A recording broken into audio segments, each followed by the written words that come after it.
Shalom sidang jemaat Tuhan, ada beberapa pengumuman yang akan saya bagikan. Pertama, ibadah online akan tetap dilakukan sampai pengumuman dari pemerintah. Kedua, semua pertemuan gereja diliburkan. Ketiga, komsel-komsel masih bisa dilakukan via online melalui aplikasi Zoom. Dan keempat, ibadah youth dilakukan via online setiap Sabtu jam 5.30 melalui aplikasi Zoom. Kelima, ibadah anak dilakukan via online melalui channel YouTube Superbook Indonesia. Keenam, bagi Bapak Ibu yang memerlukan dukungan doa, bisa menghubungi Sekretariat GBAP atau DM di IG GBAP Robinson. Sekian pengumuman untuk kita semuanya. Tuhan Yesus memberkati. Shalom sidang jemaat GBAP. Kembali lagi kita beribadah pada hari ini tanggal 21 Juni 2020 dengan tema menjangkau sesama yang terhilang. Saya percaya sidang jemaat Tuhan yang ada di rumah semuanya sehat, semua bersuka cita, amin. Tetap ada damai Tuhan, amin. Puji nama Tuhan. Dan biarlah pada pagi hari ini kita semua mau menyiapkan hati kita untuk sama-sama kita memuji, memuliakan nama Tuhan di tempat ini. Amin. Mari kita sama-sama membuka ibadah pada hari ini dengan doa. Saya mengajak sidang jemaat Tuhan kita mau satukan hati, kita sama-sama berdoa. Terima kasih ya Bapa, Engkau Allah yang baik, Allah yang luar biasa dalam hidup kami. Kami sungguh bersyukur ya Allah kalau Engkau ada dan selalu ada dalam hidup kami.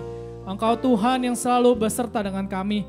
Kami bersyukur segala musim hidup kami, apapun yang kami hadapi. Engkau Tuhan yang selalu ada di sisi kami. Ya Tuhan, pada pagi hari ini kami menyiapkan hati kami, hidup kami seluruh ke dalam tangan Tuhan. Kami mau memuji, meninggikan nama Engkau Tuhan.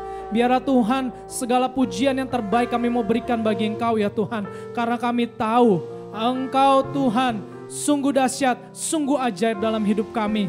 Ya Tuhan, Engkau kiranya berkenan atas ibadah kami pada hari ini. Dimanapun kami berada, kami percaya Roh Kudus bekerja dengan luar biasa hebatnya. Terima kasih ya Tuhan. Hai dalam nama Yesus Kristus Tuhan, sama-sama kita katakan amin. Puji nama Tuhan, sidang jemaat Tuhan. Seperti lagu ini, kita sekaranglah waktunya untuk kita sama-sama bersaksi bagi dunia bahwa Yesus Tuhan adalah nama yang ajaib dan luar biasa. Amin. Puji nama Tuhan. Amin. Mari kita semua tepuk tangan yang ada di rumah. Kita memuji Tuhan. Kita laskar kerajaan Allah. Mari katakan sama-sama. Kita diutus untuk berdiri teguh dimanapun kita telah ditempatkan. Sebagai laskar kerajaan Allah untuk menghalau kuasa gelap dan menuai jiwa. Karena kita telah ditebus dengan darahnya yang kudus untuk pekerjaan mulia, bersiaplah bagi Dia. Sekarang waktunya menyatakan iman kita di tengah-tengahnya, bahwa Yesuslah Tuhan, berapapun harganya harus kita bayarkan, tak dapat melampaui anugerahnya yang mulia. Sekarang waktunya membawa kesaksian kita di tengahnya, dan tetaplah setia.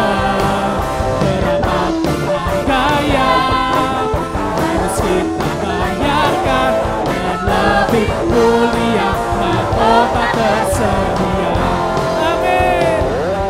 Mahkota tersedia bagi kita semua. Katakan semua.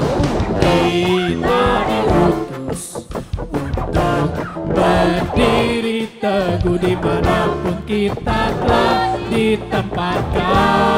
Di lingkungan rumah Anda. Katakan. Sebagai laskar kerajaan Allah untuk menghalau kuasa dan menuai jiwa. Dengan iman katakan, karena kita telah ditebus dengan darahnya yang untuk apa? Pekerjaan mulia, bersiaplah bagi Dia. Katakan semua. Sekarang waktunya menyatakan iman kita di tengah dunia, bahwa Yesuslah Tuhan.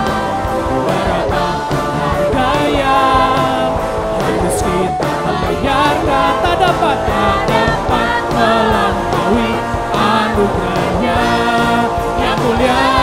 Sekarang waktunya membawa kesaksian kita di tengahnya, dan tetaplah setia. Berapa harga yang harus kita bayarkan, terlebih mulia mahkota tersedia. Jangan cuma percaya bahwa mahkota tersedia buat kita semuanya. Amin.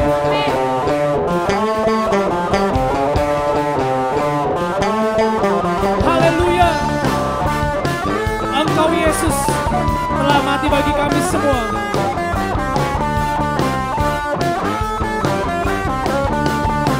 Katakan sama-sama. Karena kita telah ditebus dengan darahnya yang kudus untuk pekerjaan. Katakan kiri kananmu. Bersiaplah bagi Dia. Sekarang waktunya menyatakan iman kita di tengahnya, bahwa Yesuslah Tuhan. Berapapun harga yang harus kita bayarkan, tak dapat melampaui anugerahnya yang mulia. Sekarang waktunya, amin, membawa kesaksian kita di tengahnya, dan tetap setia. Berapapun harga yang harus kita bayarkan, terlebih mulia mahkota tersedia. Terlebih mulia mahkota tersedia. Sekali lagi, terlebih mulia mahkota tersedia. Amin. Kami percaya Tuhan.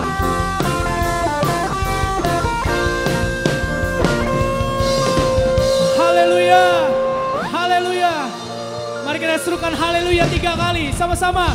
Haleluya, haleluya, haleluya. Puji nama Tuhan, puji nama Tuhan. Mari kita siapkan hati kita pada pagi hari ini. Kita mau mendengarkan kebenaran firman Tuhan yang akan mengubahkan setiap hati kita, supaya hati kita seperti hati Bapa yang selalu merindukan jiwa-jiwa. Haleluya Yesus. Mari kita katakan dengan senap hati kita sama-sama. Ajarku Tuhan untuk selalu bersyukur atas setiap kehidupanku. Ajarku Tuhan untuk selalu mengerti atas setiap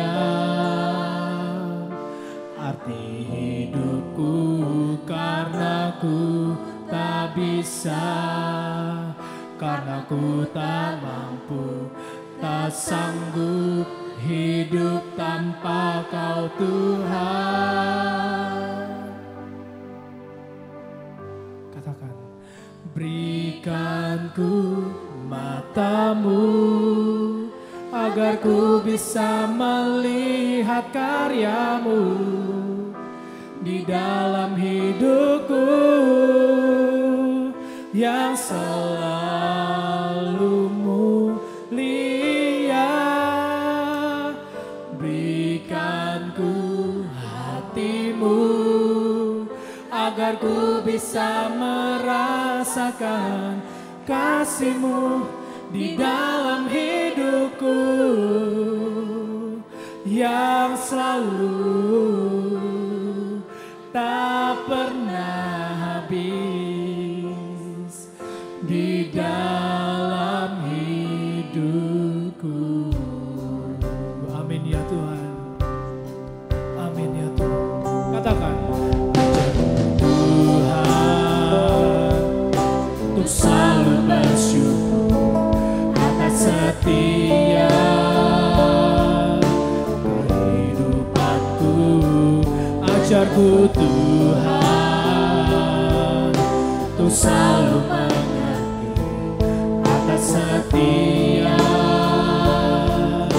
hati hidupku, karena ku tak bisa, katakan, karena ku tak mampu, tak sanggup hidup tanpa Kau Tuhan.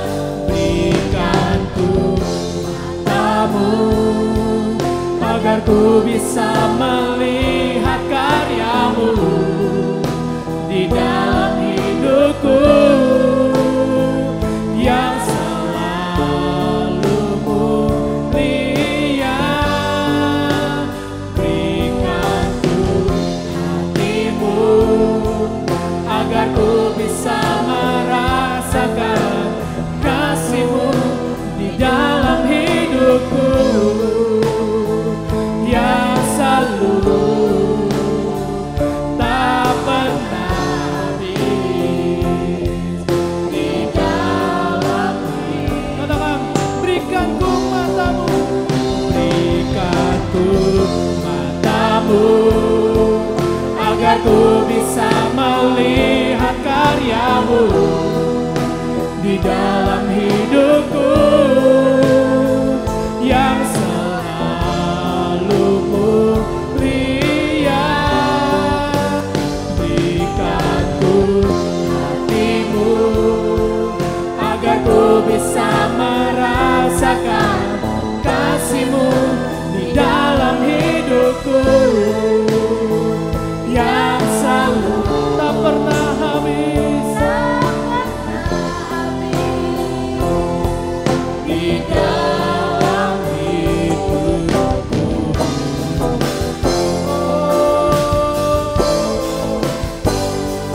Kasih-Mu tak pernah habis dalam hidupku.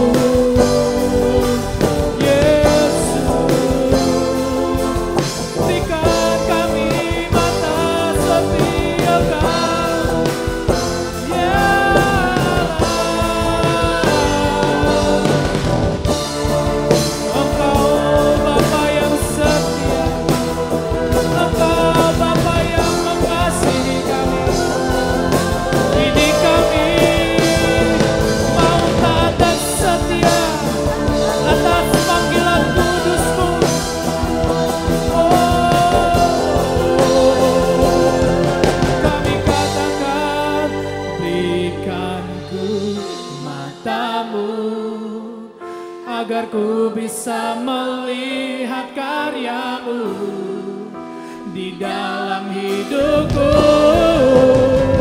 yang selalu mulia. Berikan ku hati-Mu agar ku bisa merasakan kasih-Mu di dalam hidupku yang selalu tak pernah habis di dalam hidup yang selalu tak pernah habis. Katakan, di dalam hidupku. Haleluya, kami bersyukur. Kami bersyukur. Thank you Lord. Terima kasih ya Tuhan, ya Tuhan.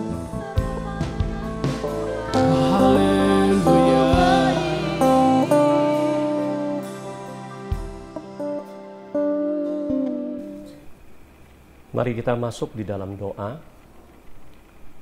Bapa, kami sangat bersyukur dan berterima kasih untuk hari ini. Tuhan masih berikan kami kesehatan dan kekuatan dan perlindungan daripada Engkau, sehingga walaupun kami masih harus ibadah di rumah, tapi kami yakin percaya berkat Tuhan akan disediakan bagi kami semua. Biarlah kami memasuki era new normal ini, Tuhan. Kami butuh, Tuhan, kebenaran firman-Mu yang akan menguatkan kami, yang memberikan kami semangat, sehingga kami tidak patah, putus asa, dan hilang pengharapan. Kami yakin dan percaya Engkau akan memberkati kami, Tuhan. Terima kasih, Tuhan. Kami serahkan waktu ini ke dalam tangan-Mu. Berbicaralah kepada kami setiap pribadi. Kami berdoa hanya di dalam nama Tuhan kami Yesus Kristus. Haleluya. Amin. Shalom sidang jemaat yang kami kasihi dimanapun engkau berada. Kami percaya Tuhan masih sangat mengasihi kita. Tuhan itu tetap baik. Dan harapan saya kalian semua tetap di dalam perlindungan Tuhan dan semua sehat-sehat. Walaupun kita sudah lama rindu untuk beribadah bersama-sama di gereja, tetapi keadaan masih belum memungkinkan. Tetapi saya percaya walaupun kita beribadah di rumah, Tuhan hadir di dalam setiap rumah tangga yang rindu kepadanya. Hari ini tema yang akan kita bahas yaitu menjangkau mereka yang hilang pengharapan. Dan kebetulan hari ini juga saya mau mengucapkan selamat ulang tahun kepada Ibu Mary yang tepat merayakan ulang tahun di tanggal 21 Juni. Dan tahun ini bersyukur Tuhan sudah tambahkan 1 tahun lagi, dan saya percaya walaupun tidak bisa kita rayakan bersama-sama di gereja, tapi saya percaya Tuhan terus memberkati Ibu Mary dengan kesehatan dan kekuatan daripada Dia, dan Tuhan selalu memberikan sukacita damai sejahtera kepada Bu Mary, dan Tuhan terus prihatin di umur tuanya ini, dan Tuhan akan pakai lebih luar biasa lagi. Terima kasih. Di dalam kehidupan kita, setiap manusia dalam hidup ini pasti pernah menghadapi yang namanya masalah, tragedi, bencana, kesulitan, tekanan yang kadang-kadang bisa datang secara mendadak kapan saja. Sehingga banyak orang kadang-kadang tidak siap untuk menerima kenyataan yang terjadi di dalam hidup ini, sehingga membuat banyak orang akan merasa terkejut, syok, terpukul, stres, tegang, tidak habis pikir, marah, kesal, kecewa, depresi. Kita tidak bisa tidur, tidak ada nafsu makan, dan sebagainya. Semua kejadian ini sering mengakibatkan banyak orang yang tidak bisa menerima kenyataan ini,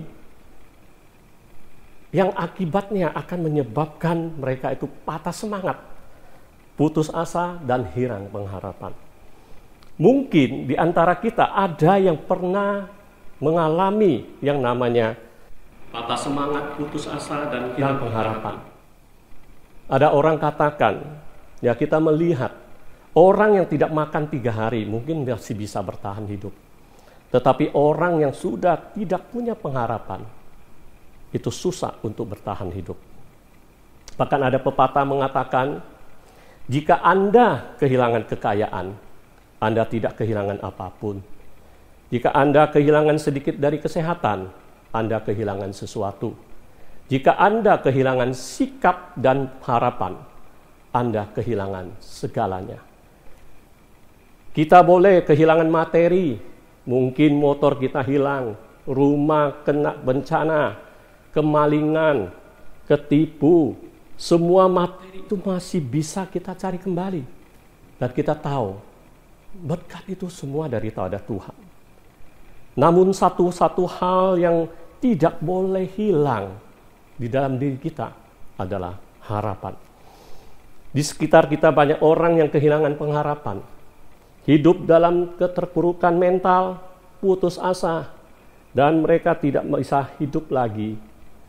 Mereka seolah-olah tidak ada harapan lagi untuk mereka di dunia ini. Semua itu akan menghancurkan hidup mereka.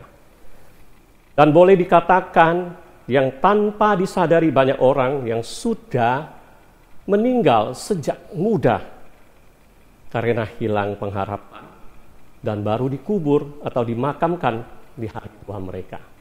Jadi sejak muda mereka sudah tidak bisa berfungsi sebagai manusia. Tetapi kita tahu harapan itu harus kita tetap ada di dalam diri kita dan kita pelihara. Api pengharapan itu tidak boleh padam dan harus terus menyala. Dalam hidup ini, janganlah kita senantiasa berfokus kepada kesialan, kecacatan, kekurangan, ketidakmampuan, kemalangan, dan hal-hal yang buruk yang terjadi dalam hidup kita. Tetapi berusahalah untuk berfokus kepada hal-hal yang baik dan yang positif, sehingga kita bisa memiliki kehidupan yang damai, penuh syukur, dan rasa bahagia. Kita perlu belajar kepada rumput liar. Ada pepatah katakan, mencabut rumput harus sampai ke akar-akarnya. Kenapa? Karena kalau kita tidak mencabut sampai ke akar-akarnya, akar rumput itu akan menjadi benih kembali dan dia akan ada kesempatan, dia akan bertumbuh kembali. Jadi kita sebagai manusia, kita haruslah memiliki kekuatan dan ketahanan hidup seperti rumput. Kita harus memiliki akar yang kuat, teguh dan tidak mudah digoncang oleh badai kehidupan. Saat musim kemarau, rumput mungkin akan menjadi kering. Tetapi pada saat musim hujan datang, rumput akan bertumbuh subur kembali dan kembali menjadi berkat bagi binatang-binatang yang memerlukan dia. Dalam hidup ini pasti ada namanya pasang dan surutnya di dalam kehidupan. Kalau kita sendiri tidak berpengharapan, bagaimana kita bisa menjangkau mereka yang hilang pengharapan? Firman Tuhan yang terambil di Matius 18 ayat 11 sampai 14. Di sana dikatakan, karena anak manusia datang untuk menyelamatkan yang hilang. Bagaimana pendapatmu? Jika seorang mempunyai 100 ekor domba dan seekor diantaranya sesat, tidakkah ia akan meninggalkan yang 99 ekor di pergunungan dan pergi mencari yang sesat itu? Dan aku berkata kepadamu, sesungguhnya jika ia berhasil menemukannya, lebih besar kegembiraannya atas seekor itu daripada atas yang ke-99 ekor yang tidak tersesat.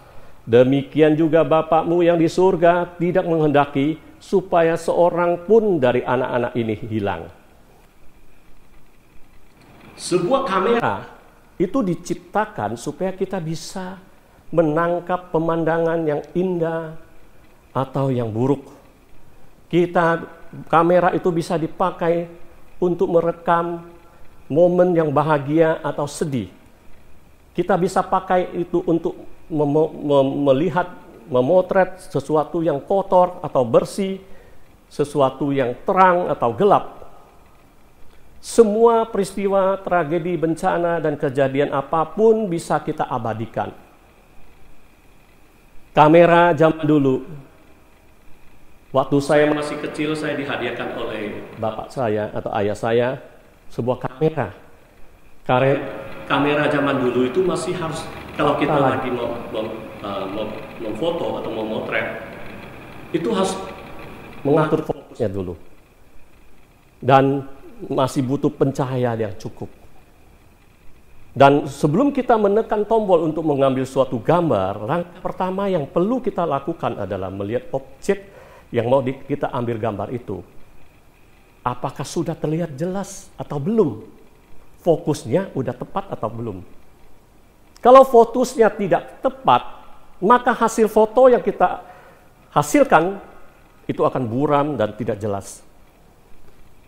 Dan bersyukur dengan kemajuan teknologi zaman sekarang, kamera sudah autofokus dan pixelnya makin hari makin besar sehingga gambarnya diambil makin jelas dan makin tajam. Tuhan sudah memberkati kita dengan panca indera, yaitu mata untuk melihat dan telinga untuk mendengar. Tuhan menciptakan mata itu seperti kamera. Kita sejak lahir sudah autofokus. Kita bisa melihat dengan cepat dan jelas dalam keadaan apapun. Memang ada sebagian orang yang kurang beruntung, tidak bisa melihat dengan jelas atau tidak bisa melihat sama sekali sejak lahir. Ini bukan dosa mereka, firman Tuhan katakan. Pertanyaannya sekarang bagi kita, mata yang Tuhan berikan kepada kita, telinga yang Tuhan berikan kepada kita, fokusnya mata kita itu yang Tuhan berikan yang sangat baik, yang Tuhan sudah anugerahkan, itu dipakai kita setiap hari untuk melihat apa? Apakah hanya untuk melihat sesuatu yang kita sukai atau sesuatu yang kita mau saja? Dan fokus telinga kita yang luar biasa itu kita pakai untuk mendengar apa? Apakah hanya untuk mendengar yang menyenangkan hati kita? Atau mendengar gosip-gosip atau sesuatu yang tidak ada gunanya? Selama fungsi mata dan telinga masih baik, pergunakanlah itu dengan baik. Karena makin dimakan usia, fungsinya akan makin menurun secara fisik. Tetapi orang yang bijaksana, di hari makin tua, mata hati mereka atau mata rohani dan telinga rohani mereka akan bertambah peka. Di dalam kehidupan ini mengabaikan, cuek atau pura-pura tidak melihat atau mendengar adalah pilihan yang paling mudah dilakukan oleh setiap orang.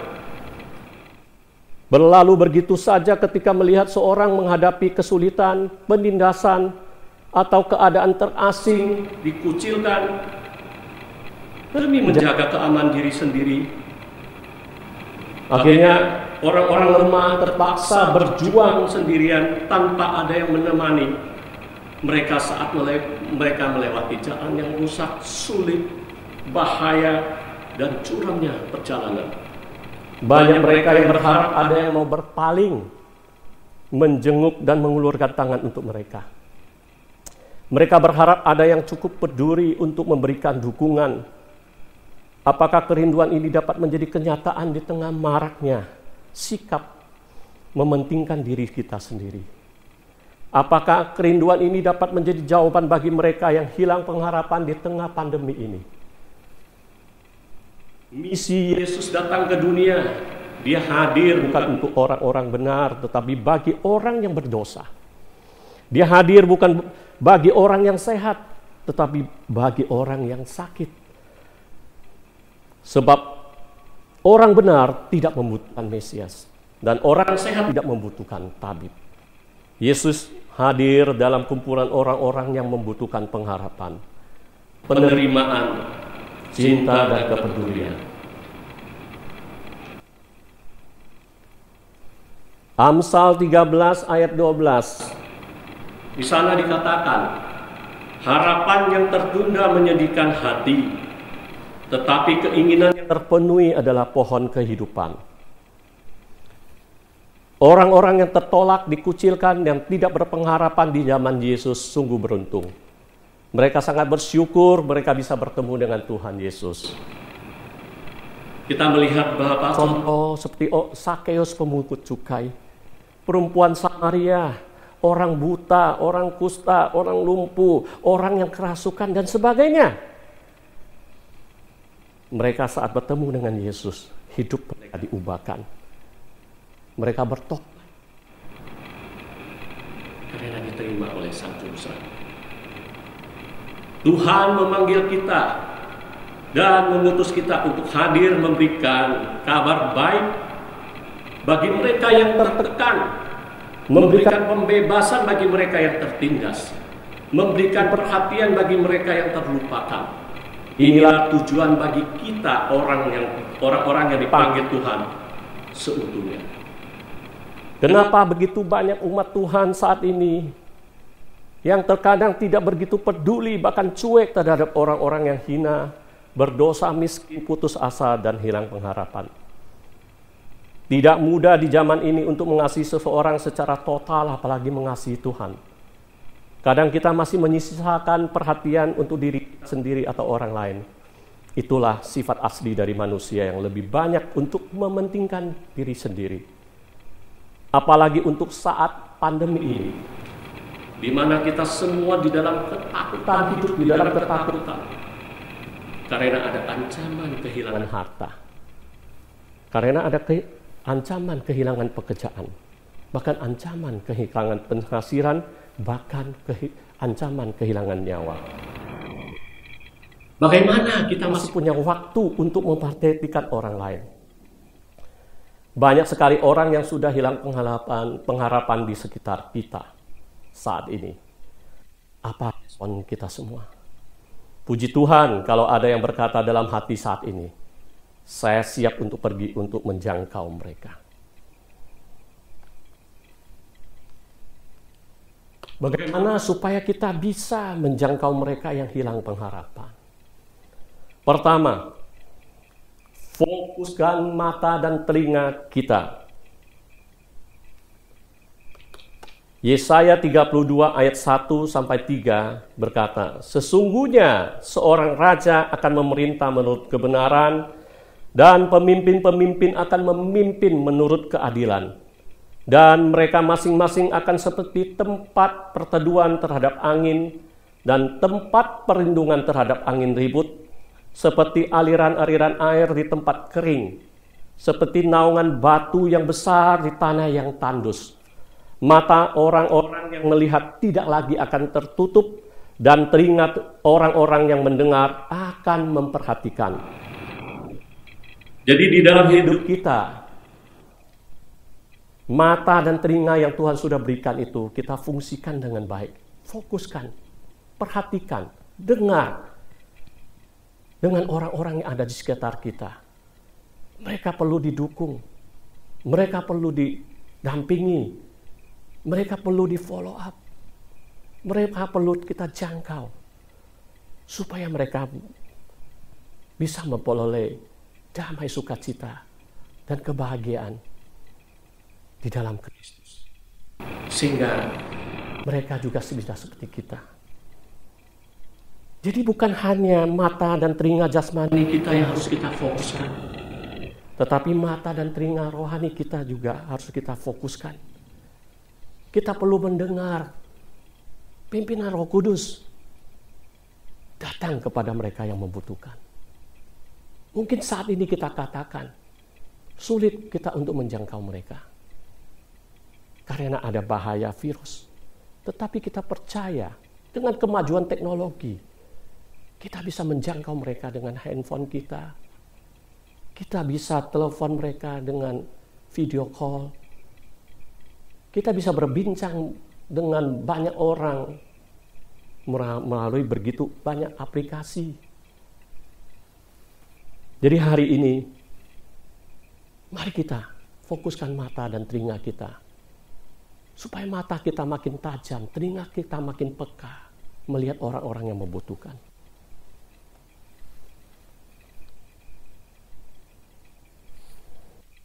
Yang kedua, bagaimana supaya kita bisa menjangkau mereka?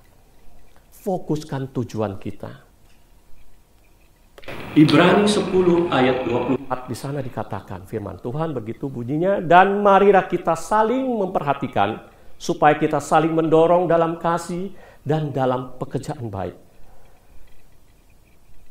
Ada suatu hari seorang pemuda yang datang ke salah satu pertanian dan dia melihat ada 3 orang petani yang sedang menanam padi di situ. Dan pemuda ini datang kepada petani yang pertama, dia tanya, "Apa yang sedang kalian kerjakan? Apa yang sedang Bapak kerjakan?" Petani yang pertama ini menjawab, "Kamu tidak melihat, saya sedang menanam padi." Dan pemuda itu beralih ke petani yang kedua dengan pertanyaan yang sama. Petani itu menjawab, "Saya sedang bekerja menggarap tanah yang panjang dan lebar." Dan akhirnya pemuda itu datang ke petani yang ketiga dan bertanya dengan pertanyaan yang sama. Petani yang ketiga ini menjawab, "Saya sedang memikirkan bagaimana caranya untuk memberi makan orang-orang sedesa ini." Begitu juga dengan kita. Di dalam kita melayani Tuhan, saat kita ditanya orang, "Apa yang kau kerjakan?" Kita katakan, "Bukankah kau melihat saya lagi melayani Tuhan?"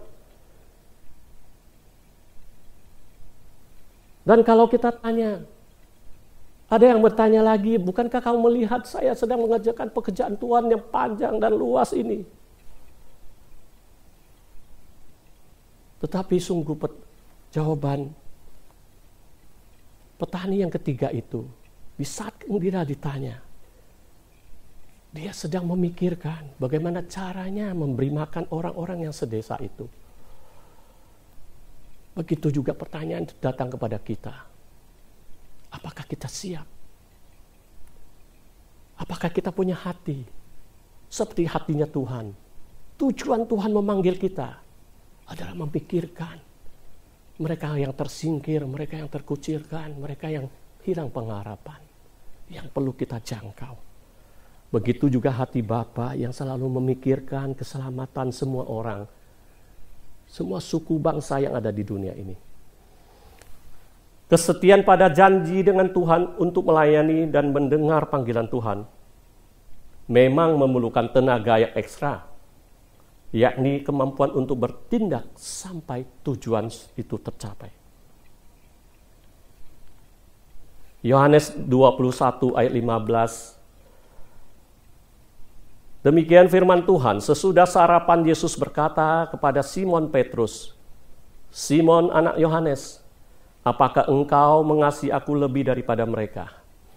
Jawab Petrus kepadanya, "Benar, engkau tahu bahwa aku mengasihi engkau." Kata Yesus kepadanya, "Gembalakanlah domba-dombaku."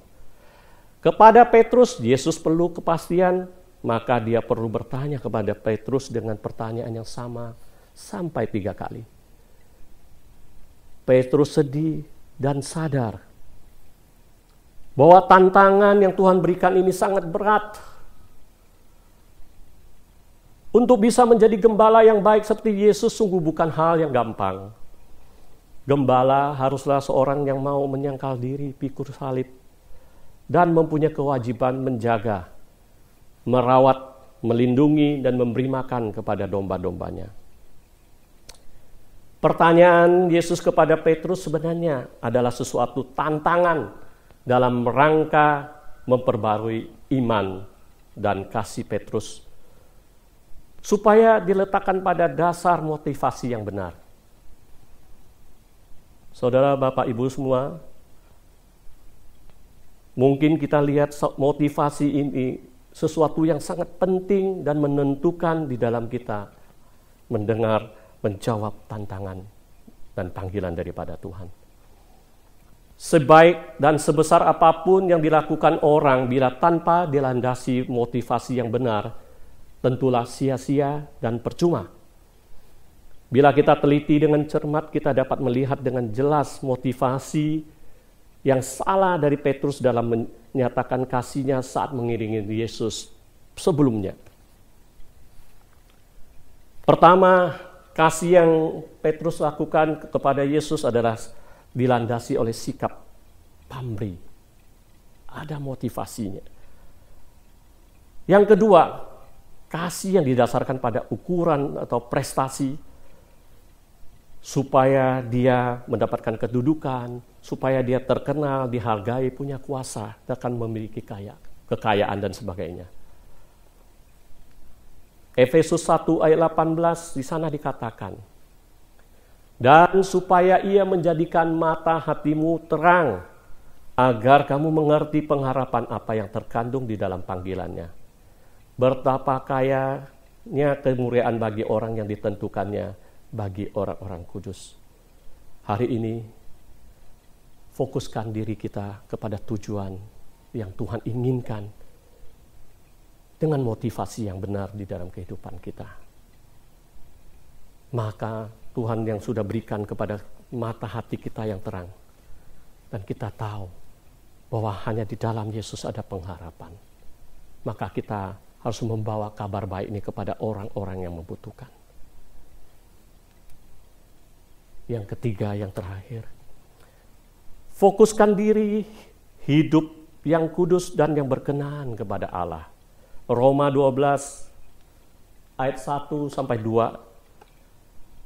Demikian firman Tuhan, karena itu saudara-saudara, demi kemurahan Allah, aku menasihatin kamu supaya kamu mempersembahkan tubuhmu sebagai persembahan yang hidup, yang kudus dan yang berkenan kepada Allah. Itu adalah ibadahmu yang sejati. Janganlah kamu menjadi serupa dengan dunia ini, tetapi berubahlah oleh pembaruan budimu, sehingga kamu dapat membedakan manakah kehendak Allah, apa yang baik dan yang berkenan kepada Allah dan yang sempurna. Orang-orang Yahudi beranggapan bahwa untuk menjaga kemurnian mereka, seseorang tidak boleh bergaul dengan orang-orang berdosa.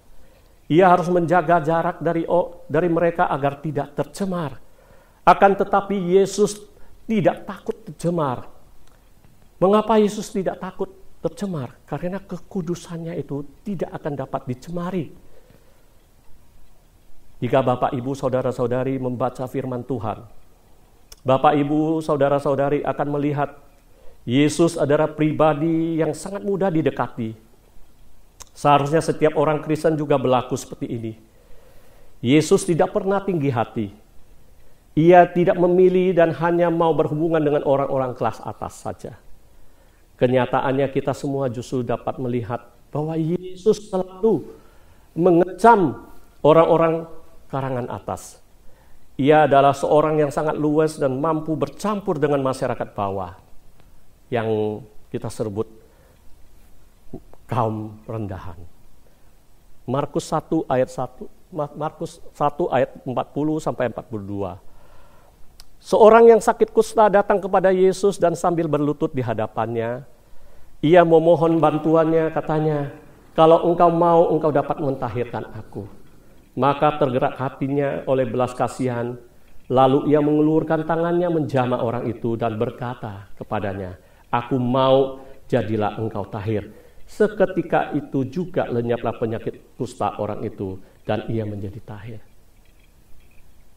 Begitu juga dengan perempuan pendarahan 12 tahun. Saat dia menyentuh jubahnya Yesus, dia menjadi sembuh dan pulih dengan sempurna. Yesus tidak takut dengan yang namanya kenajisan. Justru orang-orang yang kena najis, orang-orang yang tidak kudus, di saat disentuh oleh dia, menjadi pulih kembali, menjadi kudus kembali. Di dalam perjanjian lama, kita bisa melihat di dalam Keluaran 29 ayat 37. Demikian firman Tuhan. 7 hari lamanya haruslah engkau mengadakan perdamaian bagi mezbah itu. Haruslah engkau menguduskannya, maka mezbah itu akan menjadi maha kudus. Setiap orang yang kena kepada mezbah itu akan menjadi kudus. Begitu juga Keluaran 30 ayat 29 mencatat, haruslah kau kuduskan semuanya sehingga menjadi maha kudus. Setiap orang yang kena kepadanya akan menjadi kudus. Di dalam perjanjian lama, setiap benda di kemah suci perlu didamaikan dan dikuduskan oleh imam sebelum mereka menjalankan tugas di dalam kemah suci itu.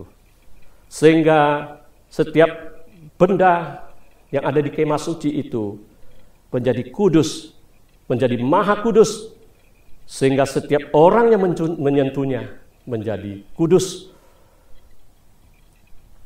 Kita tidak dapat mencemari Yesus jika menyentuhnya. Ia justru akan membuat kita kudus. Itulah sebabnya ia bergerak di antara orang-orang berdosa. Dan dia mengubah mereka menjadi orang-orang kudus. Mereka tidak dapat membuatnya menjadi seorang berdosa. Ia justru menjadikan mereka kudus karena ia sendiri adalah kurban persembahan itu. 1 Petrus 1 ayat 15 di sana firman Tuhan katakan, tetapi hendaklah kamu menjadi kudus di dalam seluruh hidupmu sama seperti Dia yang kudus yang telah memanggil kamu.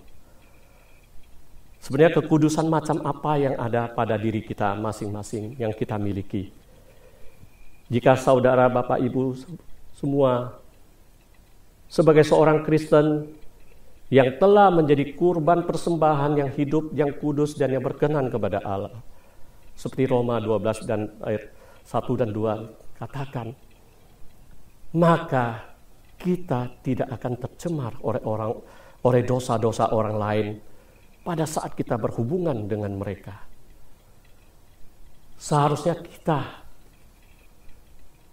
kitalah yang dapat menjadikan mereka kudus dengan kuasa Allah yang bekerja melalui hidup kita. Tuhan Yesus sudah tidak melayani di bumi ini. Saat ini adalah tugas kita semua yang telah dipanggilnya, dikuduskannya, dan yang diberikan kuasa untuk menjangkau mereka yang hilang pengharapan. Setiap kita perlu didamaikan dan dikuduskan oleh Tuhan setiap hari. Sehingga kekudusan kita akan membawa dampak bagi setiap orang yang dekat dengan kita, agar mereka pun akan dikuduskan seperti kita. Mari saya mengajak kita semua. Di tengah pandemi ini, orang yang hidup di dalam ketakutan tidak punya pengharapan. Bela kita dipakai Tuhan dengan luar biasa untuk menjangkau mereka yang hilang pengharapan. Sehingga mereka memperoleh pengharapan kembali. Hidup mengandalkan Tuhan. Karena pengharapan hanya ada di dalam Tuhan. Amin. Mari kita masuk di dalam doa. Bapa, kami sangat bersyukur dan berterima kasih Tuhan. Kebenaran firman-Mu mengingatkan kami supaya kami tidak putus asa, kami tidak patah semangat dan hilang pengharapan. Biar kami sadar Tuhan atas kesehatan, kekuatan yang Tuhan berikan kepada kami, sehingga kami hidup mau mempersembahkan hidup kami yang kudus, yang berkenan kepada Tuhan. Biar pakai kami Tuhan, sesuai dengan panggilan-Mu, untuk mencapai tujuan Engkau datang ke dunia ini, mati bagi kami di atas kayu salib, yang menebus segala dosa-dosa kami. Supaya kami juga Tuhan, mau Tuhan Engkau pimpin. Jadi hari ini Tuhan, Engkau tolong kami Tuhan, supaya kami bisa memfokuskan mata dan telinga kami. Kami tidak mau menutup mata dan telinga kami, melihat orang-orang di sekitar kami yang sangat membutuhkan pertolongan. Mereka yang hidup di dalam kehilangan pengharapan itu Tuhan. Biar kami bisa Tuhan menjangkau mereka. Pakai setiap umat-Mu Tuhan. Dengan luar biasa. Roh Kudus, pimpin kami Tuhan. Supaya kami bisa mendengar suara-Mu dengan jelas. Di mana banyak jeritan-jeritan orang-orang yang membutuhkan. Mereka yang membutuhkan perhatian. Mereka yang membutuhkan dukungan. Mereka yang membutuhkan nasihat. Mereka yang membutuhkan bimbingan. Pakai kami Tuhan untuk menjangkau mereka. Terima kasih Tuhan untuk kebenaran firman-Mu pada hari ini. sehingga menjadi berkat bagi kami semua. Semua kemuliaan kami kembalikan kepada Engkau. Hanya di dalam nama Tuhan Yesus Kristus kami telah berdoa. Amin. Dan sebelum kita selesaikan ibadah ini, kita akan menerima berkat daripada Tuhan. Kita angkat kedua tangan kita kepada dan arahkan kepada Tuhan yang Maha Kuasa dan menjadikan sumber berkat dan kasih karunia bagi kita semua. Di saat kita sungguh-sungguh memfungsikan mata dan telinga kita yang sudah Tuhan berikan, dan pakai untuk mendengar jeritan hati setiap orang yang membutuhkan Tuhan. Dan Tuhan akan memakai kita menjadi saluran berkat untuk menjangkau mereka. Maka kuasa Tuhan akan menyertai kita. Tuhan akan selalu menjadikan semua apapun yang kita lakukan dijadikan berhasil. Tuhan akan selalu menjaga keluar masuk kita. Tuhan juga akan memberkati semua usaha pekerjaan kita dan memberikan masa depan yang luar biasa. Maka terimalah damai dari Allah Bapa, cinta kasih dari Tuhan Yesus Kristus, dan persekutuan dengan Roh Kudus akan menyertai kita dari sekarang sampai Maranatha, Tuhan Yesus datang kedua kalinya. Semua yang sudah menerima berkat, kita sama-sama katakan, amin. Ini saya percaya sidang jemaat Tuhan semua diberkati oleh firman Tuhan. Sampai ketemu lagi dalam ibadah selanjutnya. Tuhan Yesus memberkati kita semuanya. Shalom.